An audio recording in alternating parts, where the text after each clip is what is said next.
जी, तो ज़िक्र हो रहा था उस ज़लज़ले का कि जिसके अंदर पूरी तबाही फैल गई और आपको 10 करोड़ रुपए कैश पकड़ाए गए थे जी और सर। आपने अपने यूनिट के ऊपर एक पैसा खर्च नहीं किया, आपने इलाके के लोगों के ऊपर पूरा खर्च किया और इसका आपको बड़ा अल्हम्दुलिल्लाह बड़ा इत्मीनान भी है अल्हम्दुलिल्लाह, और आप अल्हम्दुलिल्लाह। समझते हैं कि कभी ऑनर्ड, अगर ब्लेस्ड। आप समझते हैं कि जब दम आखिर आएगा तो आप बड़े सुकून के साथ जाएँगे। बेशक सर, हँसता-खेलता लेकिन आगे आपने बढ़ लेकिन आपने कहा कि बदनामी जब नेकनामी बदनामी बन जाए तो बड़ा वो ज़रा किस्सा बताएँ क्या है ये? सर रात को बीबीसी लंदन का उर्दू का प्रोग्राम होता था जो कि सब लोग हम रेडियो के हुँ, ऊपर हुँ, हुँ, साढ़े 9 हुँ। बजे सुनते थे वहाँ पर।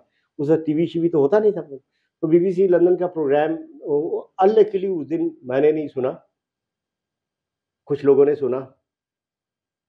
तो बीबीसी लंदन के नुमाइंदे ने वो जो हमारे DG NDM national disaster management authority के डीजी हैं, हुँ, उनको ऑनलाइन ले लिया। हुँ। उन्होंने कहा सर ये कर्नल मसूद लिपा में कौन है? अच्छा। उसके बाद उन्होंने लोगों के इंटरव्यू सुनाए, हुँ, जो मेरे खिलाफ हुँ। बहुत निहायत बिलो द बेल्ट बातें की उन्होंने कि ये बहुत ज़ालिम है, ये खा गया, ये कर गया, ये वो कर गया, ये कर गया, ये कर गया। ये बीबीसी इंटरव्यू बीबीसी ने मेरे खिलाफ हुँ, 2005 अब महीना मैं भूल गया हूँ, सितंबर, अक्टूबर, नवंबर का हुँ, महीना होगा हुँ, या हुँ। अगले साल 2006 का जनवरी-फरवरी का चलें महीना होगा। हाँ, हुँ, हाँ, अगले साल जनवरी-फरवरी 2006 का था।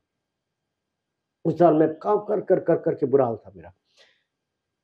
उसके बाद उन्होंने कहा जी हम चेक करते हैं, ऐसी कोई सिलसिला नहीं है, लोग ऐसे ही परेशान होते हैं, वो होते हैं, ये होते हैं, हमारा ये उनको तो पता ही नहीं था ये कर्नल हुँ। साहब लिपा में बैठे हुए इतने ज़ालिम हैं, जो लोगों के ऊपर जुल्म सितम के पहाड़ उन्होंने उठाए हुए हैं उन्होंने।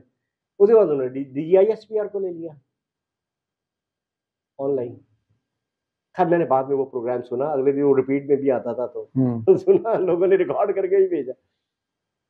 उन्होंने भी ज़ाहिर है कुछ गोल-मोल जवाब दिए। प्रेसिडेंट ऑफ पाकिस्तान ने इंक्वायरी इनिशिएट, जनाब सदर पाकिस्तान की इंक्वायरी। मुल्क कौन है कर्नल साहब जो कि लिपा के लोगों पर जुल्म सितम के पहाड़, जिन लोगों ने इंटरव्यू दिए थे पहचान मैंने तो गए होंगे आप? हैं पहचान तो गए होंगे वहीं के फौरन लोग? हाँ, मैंने उनको बताया जवाब मेरे पास इंक्वायरी के लिए मेरी स्टेटमेंट उन्होंने मांगी, मैंने एक हाँ। सफ़े की स्टेटमेंट ली और उसमें मैंने उन बंदों के नाम लिखा कि ये बंदा था, ये बंदा इस तारीख को मेरे पास आया था, इसके बड़े भाई ये मेरी यूनिट का सूबेदार है, मेरी यूनिट का रिटायर्ड बंदा है, ये 1996 में इसके बड़े भाई की डेथ हो गई थी और इसने आकर मेरी मौजूदगी में फलां बंदे की मौजूदगी में मुझसे रिक्वेस्ट की थी कि खुदा के वास्ते मेरे भाई का नाम ज़लज़ले के शहीदों में डाल दें ओह माय और 1 लाख गॉड! रुपया दे दीजिए मुझे। मैंने कहा सॉरी, नहीं। सूबेदार साहब कयूम नाम था उनका। तो ये कयूम साहब काइंडली ये देखिए मुझसे ये गलत काम ना करवाएँ। फिर उसके बाद वो आया कि मेरे 3 घर हैं, 1 घर तो के पैसे तो डाल दो। मैंने टीम की, उन्होंने कहा सब तीनों घर हाँ, सलामत है। मैंने कहा नहीं होगा, नहीं होगा। डट गया मैं। उसने इधर से प्रेशर 100 दफ़ा वो आकर कदमों में मेरे पड़ा होगा। फिर उसने कहा कि ये जैसे जैसे ये मेरे हाथ में है ना निशान कि सर ये देखें ये मैं ज़ख्मी हुआ था। इसके तो 25,000 दे दें। मैंने कहा sir sorry. Oh my God! फिर वो तमाम लोग उनकी मैंने मैंने उनको बताया कि ये जो इंटरव्यू देने वाले हैं ये ऐसे-ऐसे मेरे पास आए थे और आप पूरी आईएसआई लगा दें, पूरी इंटेलिजेंस आप ऑलरेडी यहाँ पर इतनी एजेंसियाँ बैठी हुई हैं, चले जाएँ मेरी लिस्टों को लेके चले जाएँ। कोई एक बंदा कह दे कि ये हमें पैसे नहीं दिए इसने, कोई एक बंदा इस लिस्ट के मुताबिक। और जब मेरे आने के बाद कभी उसका ऑडिट हुआ है, तो वहाँ पर उन्होंने कहा कि ये बनामुला डिस्ट्रिक्ट वाहिद लिप कश्मीर का जिसमें 100% लोगों को लिस्टों के मुताबिक पैसे दिए गए, वरना पूरे कश्मीर में किसी लोगों को पैसे नहीं। ये ऑर्डर ऑब्जर्वेशन थे। मैंने वो जवाब दिया और वो इंक्वायरी बंद। ज़ाहिर है लोगों ने और क्रॉस ग्राउंड जब चेक किया ज़ाहिर है एजेंसियाँ हैं, क्रॉस चेक कर रहा है जब वो से ने जिनको मिले हैं वो कैसे कहेंगे कि हमें नहीं दिए? हुँ, देखिए ना सर, जिनको आपने मुझे ये गिला कब दिया है, मैं कैसे कहूँगा कि किस मुँह से कहूँगा? इतनी बड़ी इंक्वायरी सोच सकते हैं? फिर उस इंक्वायरी से के दौरान ही मुझे जीएचक्यू से एमआई डायरेक्टर से फोन आया, कर्नल साहब थे। मैंने कहा हाँ कैसे हो भाई? कहते तू कैसे है? मैंने कहा मैं बिल्कुल ठीक। क्या कर रहे हो तुम?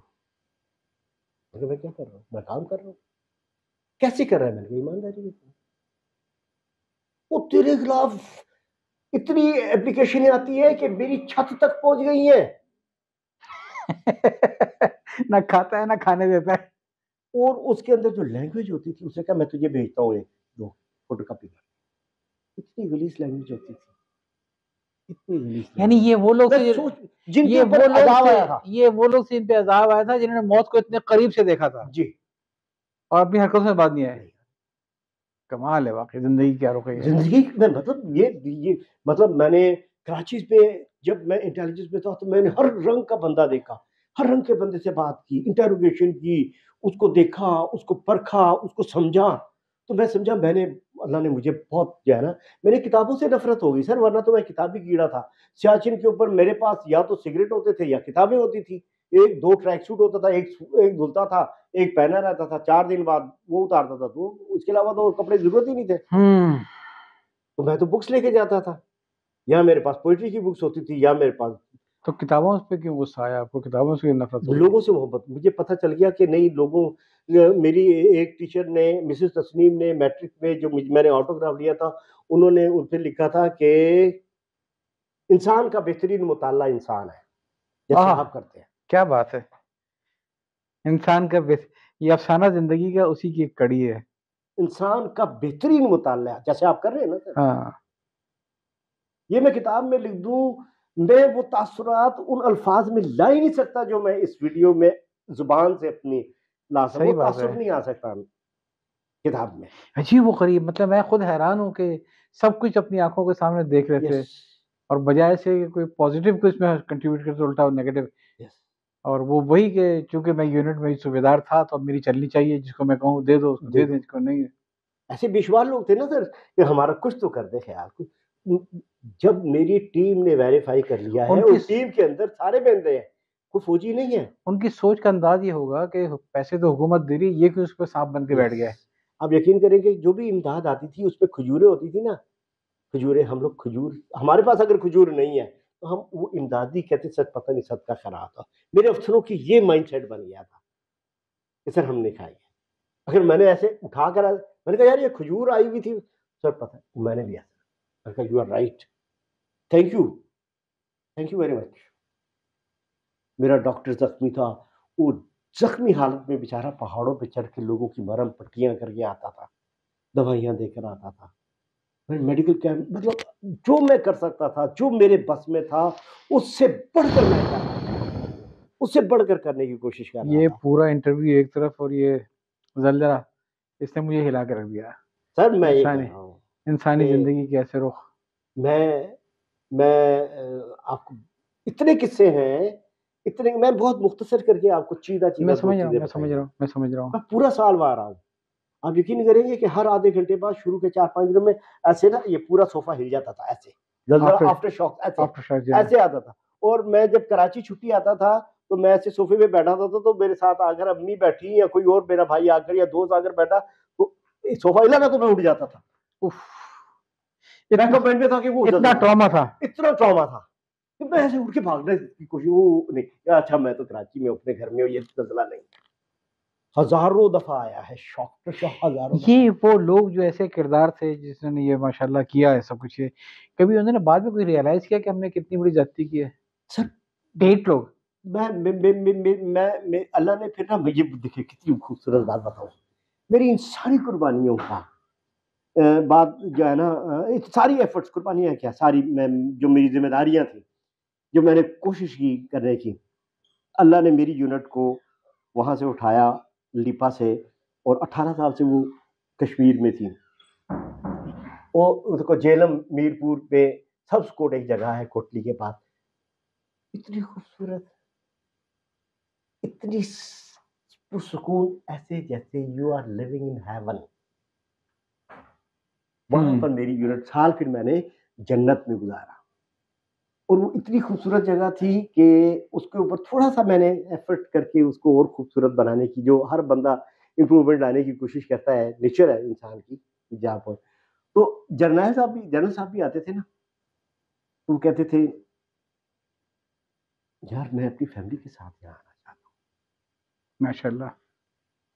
अच्छा, यहाँ पर मतलब इतनी वो साल एक में एक उसके बाद। ये बताएं कि आर्मी के अंदर करप्शन का बहुत इल्ज़ाम लगता है जनरलों पे, और ये कि लेकिन मैं समझता हूँ कि उनको as terms of their employment, गलत या सही, माशाल्लाह इतना कुछ सरकारी तौर पे ईमानदारी से मिल जाता है, ख़ुसूसन ज़मीनों के मामले में, कि सिवाय से कोई आदमी हो ही बेईमान तो बात दूसरी है। वरना आप ये तो एतराज़ कर सकते हैं कि आर्मी लोगों को ज़मीनें क्यों देती है, लेकिन इससे इनकार मुमकिन नहीं है कि ये लोग एक हलाल तरीके से बने। एक आर्मी ऑफिसर जो कि सेकंड लेफ्टिनेंट से आया के रिज्यूम किया और फर्स्ट के कर्नल तक गया या जनरल तक गया, कितने प्लॉट इनको अलाउड होते हैं सारे? मेजर के बाद हर रैंक में पर एक प्लॉट होता मेजर के बाद हर रैंक के ऊपर है। एक कर्नल प्लॉट। और ब्रिगेडियर मतलब एक ही रैंक कंसीडर होता है। फुल कर्नल और ब्रिगेडियर एक ही रैंक होता है। ये नहीं जी होता जी। कर्नल भी हो गया तो ब्रिगेडियर, वो एक अच्छा, ही तो है। पहले प्लॉट उनको मिलते हैं कि जो आप ब्रिग मेजर बने और आपने पूरी 23 इयर्स ऑफ सर्विस की हो और उसके अंदर आपके ऊपर कोई चार्जेस ना हो। चार्जेस ना हो, then you are eligible for first plot. उसके बाद एज ए लेफ्टिनेंट कर्नल आपने 25 इयर्स ऑफ सर्विस कंप्लीट की फिर हुई हो, सेकंड प्लॉट मिलता है। Second plot. As a full colonel brigadier आपने 28 या 30 इयर्स सर्विस कंप्लीट की हो और उसमें उसके बाद थर्ड प्लॉट। फिर एज ए मेजर जनरल एक प्लॉट, फिर एज ए लेफ्टिनेंट जनरल एक प्लॉट, फिर as a chief of army staff तो फिर he is the boss, he is king, he is honour मालिक, उनके हम्म। उसके डिफरेंट तो चीजें हैं। मतलब मैं ये सिंपली कहना चाह रहा था कि ये एज्यूम कर लेना कि हर फौजी अफसर के पास जो दौलत है वो रिश्वत की है, बेईमानी की, ऐसा नहीं है। नहीं, as terms of employment, as terms of employment जो कि गिवन है, जो इनको प्लॉट मिलते हैं, जाहिर है कि उसको सेल करने की इजाज़त होती है, और जी बिल्कुल। उससे आपका एक सीड कैपिटल ऐसा बनता है कि आप अगर चाहें तो बाद में अपने आप को लाइफ पे खड़ा कर सकते हैं। जी और आपने बड़ा अच्छा बयान कर दिया कि भाई, अच्छा क्या प्लॉट के साइज़ का भी डिफरेंस होता है कि ब्रिगेड तक का ये साइज़ नहीं, होगा या? सबको एक 500 स्क्वायर यार्ड का होता है, लेकिन जब जनरल बनते हैं तो फिर उनका डिफरेंट आ जाता है। तो इसमें किसी को कमर्शियल हो जाता है, किसी का 1000 यार्ड हो जाता है। क्या इसकी कोई कीमत वगैरह यकमुश्त देनी होती है या किस्तों में देनी होती किस्तों है? में देनी होती किस्तों में देती है। है। 20 साल की किस्तें होती हैं, उसमें आपको प्लॉट की किस्तें देनी होती हैं। तो ये वो आपको चीज़। मैं ये भी बताऊँ, मेरी आखिरी posting DH as a serving officer DHA Bhagalpur में मैंने 2 साल गुज़ारे हैं। आपने बताया नहीं है, मेरे को प्लॉट शॉट लेके डालता उधर। मैंने सबको मना किया था। खुद भी नहीं मैंने लिया। हाँ। तो मतलब मुझे डीएचए में भी अल्लाह ताला ने मुझे मुझसे बड़े काम दिए, और आप डीएचए में भी वैसे ही मैंने काम किया जैसे मैंने लिपा में काम किया। और डीएचए में आपने प्लॉट नहीं लिया? डीएचए में मुझे प्लॉट मिला, हाँ। लेकिन अगर मैं चाहता तो खरीद सकता था, मैं चाहता तो हाँ, सही है। ले मतलब सकता जो था, जो मैं इंटरेस्ट चाहता तो लोग मुझे वो भी कर पाते। फाइलों के हेरा-फेरी। बहरहाल वो कभी ऑफ द रिकॉर्ड हम कभी बात करेंगे, ये कभी भी नहीं बात करूँगा इस नहीं, सही बात है कि नहीं, मेरे लिए यही एक चीज़ है कि मैं चाहता हूँ कि लोग इस चीज़ को समझें पे। यस। कि आप ये तो एतराज़ कर सकते हैं कि फ़ौज अपने अफ़सरान के ऊपर उनको प्लॉट क्यों देती है। लेकिन इस चीज़ को रियलाइज़ करें कि जो इनके पास पैसे आते हैं, वो सारे चोरी और बेईमानी की, रिश्वत के नहीं होते हैं पैसे, बल्कि इन प्लॉटों से एक थोड़ा-सा एक मुआशी इस्तेकाम मिलता है। आपको पसंद है, नहीं है, वो आपका मर्ज़ा है। लेकिन ये सारी हराम की कमाई नहीं होती है। नहीं, नहीं, नहीं सर। बहरहाल हम इस माशरे से फ़ौज के हाँ, अफ़सर भी इसी माशरे से आए हैं। उसमें मुख्तलिफ बैकग्राउंड्स हैं, पीछे पलट के देख। मुख्तलिफ माइंडसेट्स हैं, डिफरेंट माइंडसेट्स हैं। तो उसमें फिर ये चीज़ें देखिए, हो ही नहीं सकता ऐसा कि सारे के सारा आर्मी जो 100% कोई चीज़ ठीक हो ही नहीं सकती। मैं सब खुद नहीं सब सही हो सकता। पाकिस्तानी है ना, सब पाकिस्तान। जैसा पाकिस्तान है, जैसे बाकी लोग हैं ये। जी। किसी का बस चल रहा है, किसी का बस नहीं चल रहा है, जिसका बस नहीं चल रहा है वो चोर-चोर करके शोर मचा रहा है, ठीक है? आपकी माशाल्लाह अचीवमेंट्स तो बहुत हैं, ज़लज़ले की जो कहानी सुनी वो बहुत बड़ी अचीवमेंट है। कराची ऑपरेशन में जो आपने कहा और जो आपने नहीं कहा, वो बहुत बड़ी अचीवमेंट है। सियाचिन के अंदर जो आपकी खिदमात थी और जो आपने देखा वो आपकी बहुत बड़ी अचीवमेंट है। रिग्रेट्स मुझे 3 बता दिए ताकि उसके बाद हम इस इंटरव्यू को खत्म करें। 3 रिग्रेट्स क्या हैं पूरी ज़िंदगी के? यस। एक तो जैसे आपने बताया कि 32 दिनों में करीबी 2 भाई और ती हाँ, वो मतलब एक सदमा ये था, मतलब रिग्रेट वो होता है कि मैं कुछ हाँ, हाँ, ऐसा नहीं हो सही है। कि मैं करना चाहूँ और ना कर पाया हूँ। असल में कहलवाना तो मैं वही चाह रहा था आपसे। है कुछ नहीं ऐसा में। हाँ। अल्लाह ने, मैंने कहा ना, मैं अभी सोचता हूँ कि मैं जब इस दुनिया से जाऊँ और मेरे बाद मेरी जो ग्रेव पे क्या लिखा होना चाहिए, उसके ऊपर लिखा है अल्हम्दुलिल्लाह, स्पेंट अ ब्लेस्ड अल्हम्दुलिल्लाह, लाइफ, अल्हम्दुलिल्लाह, स्पेंट अ ब्लेस्ड लाइफ, अल्हम्दुलिल्लाह, अल्हम्दुलिल्लाह। और कोई क्या चाहिए रिग्रेट नहीं। और क्या चाहिए आदमी को? अगर मरते वक़्त नज़ा के आलम में कोई रिग्रेट अगर ना हो, उससे बड़ा खुशनसीब कोई नहीं है। अल्हम्दुलिल्लाह। तो मैं ये कह रहा हूँ सर कि मैं शुक्रिया अदा करना चाहता हूँ अपनी स्कूल की टीचरों का। मैं बिल्कुल बिल्कुल राह था, मैं बिल्कुल कचरा था। उन्होंने मेरे पर अपनी शफ़क़त से, अपनी अपनी डाँट से, सख्ती मिसेस से, तस्नीम का नाम मत लीजिएगा। उन्होंने यकीन माने उनकी ज़ात का मेरी शख्सियत के ऊपर बड़ा गहरा असर है, बहुत ही गहरा असर है। मिसेस सबिया जो मेरी क्लास 1 की, जिसकी गोद में मैं बैठता था, और जब वो बिल्कुल बूढ़ी हो गई हुई थी तो वो मेरे ऐसे सर इधर मैं इनके ऐसे लेकर बैठा होता था, उनको दबा रहा होता था, उनके पाँव दबा रहा होता था, मिलने जाता था ये हैं वो रिवायतें। ये वो इतना खुश होती थी, कहती थी, "ओ मसूद, तुम हो?" मैंने कहा, "हाँ।" "ओ कर्नल, तू क्या कर रहा है?" मैं कह रहा हूँ, "अपनी माँ के पाँव दबा रहा हूँ।" ऐसी थी वो। तो बहुत बाकी मैं मिसेस ज़ुबैदा जो थी वो बहुत जल्दी इस दुनिया से चली गई। वो मेरी अम्मी के साथ बहुत ज़्यादा अटैच थी। मेरे बड़े भाई के साथ बहुत ज़्यादा अटैच थी। मेरे उनसे छोटे भाई से अटैच थी। मेरे स और उस अटैचमेंट की वजह से मेरे पर बहुत ज़्यादा उन्होंने मुझे राह रास्त पे रखा। मैं अक्सर ये कुछ शौक रहे हैं मेरे इस किस्म के टीचरों के साथ भी उठने-बैठने का, तो मैं उनसे यही कहता हूँ, मैंने कहा भैया ये तो आपकी अपनी मर्ज़ी है, आप समझें कि गवर्नमेंट सर्विस है, 60-70 हज़ार रुपए तनख्वाह मिल रही है, काम कोई नहीं करना है, किसी को 10,000 रुपए देके खड़ा कर दिया, ये भी ज़िंदगी है। लेकिन माशाअल्लाह जो मौका मिलता है, किसी एक बंदे की ज़िंदगी आपने अगर बदल दी, तो आपके लिए सारी उम्र के लिए सदका जारिया हो गया। आज जो कर्नल मसूद बैठा हुआ है, वो कहता है कि अगर मेरे वो टीचर ना होते तो मैं कर्नल मसूद ना होता। यस। मेरा ख़्याल है आपका ये कह देना ही आज के दिन के लिए जो आपके मरहूमीन जो गुज़र गए हैं, उनके लिए यकीनन मैं समझता हूँ कि सदका जारिया है और ये सिलसिले को चलता रहना चाहिए। टीचर की और स्टूडेंट की बॉन्डिंग को बढ़ना चाहिए। बहुत ज़्यादा सर, शदीद। मैं ये कहता हूँ कि पाकिस्तान, अब पाकिस्तान के बारे में भी मैं मुझे होता है कि मैं कुछ स्कूल बना लूँ, कोई एक स्कूल चला लूँ। मैं इस सिस्टम को जो कि बिल्कुल बाय डिज़ाइन इस मुल्क के तालीमी निज़ाम को ख़त्म किया गया है, जी, उसकी बिल्कुल। रिवाइवल बहुत ज़रूरी है। हमें तो अनपढ़ मज़दूर चाहिए थे अपने कारखानों के लिए, अपने खेतों के लिए, हमें पढ़ा-लिखा दिमाग नहीं चाहिए था। ये मेरा रिग्रेट है। आप कहते हैं ना रिग्रेट, कि मैं एक बहुत अच्छा ऐसा तालीमी इदारा बनाना चाहता इट्स हूँ, नेवर जिसमें फ़ीस मिनिमल हो और जिसके अंदर ट्रेनिंग, जिसके अंदर मैनर्स, जिसके अंदर तरबियत, डिग्री ना हो। अ, इंसान को इंसान मसूद साहब समझा जाए और बनाया जाए। मैं समझता हूँ इट्स नेवर टू लेट आपके और ऐसे सोचने चाहिए, ऐसे ख्वाब देखने चाहिए क्योंकि बेशक मुसलमान मेरा अक़ीदा ये है कि खुद ये सोचने का भी बड़ा सवाब है कि आदमी ज़ किसी सोचा ये ज़ और ज़रूरी नहीं है कि कई करोड़ रुपए आएँ तो आप स्कूल खोलें। मुमकिन है ये देखें कि कौन से लोग, कौन से इदारे ऐसे हैं जो बहुत अच्छा काम कर रहे हैं, जी, कुछ उनके साथ मिलकर सपोर्ट कर दें। जी। अल हिजरा स्कूल ट्रस्ट वाले ज़ियारत के लिए बहुत अच्छा काम कर रहे हैं। ये हमारी बैठक स्कूल वाले बहुत अच्छा काम कर रहे हैं। नहीं, बैठक वालों के साथ मेरा इरादा है, क्योंकि हाँ। मैं आजकल, अब मैं फिर कभी ऑफ द रिकॉर्ड बहुत सारी ऐसी मैं थोड़े बहुत अल्लाह ने ना मुझे मैं इतनी करम नवाज़ी, मैं ऐसे दुआ माँगता हूँ, या अल्लाह मुझे गाड़ी दे दे। आप यकीन करें 4 दफ़ा गाड़ी मेरे घर के ऊपर चाबी लेकर गया है लड़का, 4 दफ़ा। हुँ।